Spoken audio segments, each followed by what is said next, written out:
Welcome to Kenton's videos. Enjoy the video. You begin by making sure basics are done.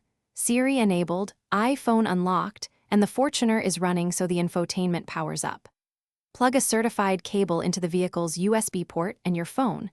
Once you plug in, look for the CarPlay prompt on the iPhone and the head unit. Tap Trust if asked, then select Fortuner on the phone's CarPlay list. This establishes the secure link so the head unit can mirror compatible apps. Once done, switch the head unit to the CarPlay source. You'll see the familiar app grid.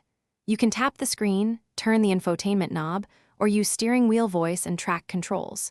Pick whichever is safest while driving. Open Maps to confirm navigation routing, test a phone call, and play audio so you know each control maps correctly. Make sure CarPlay is allowed while locked in iPhone settings, because otherwise, you'll need to unlock the phone every time. You finish by validating core tasks.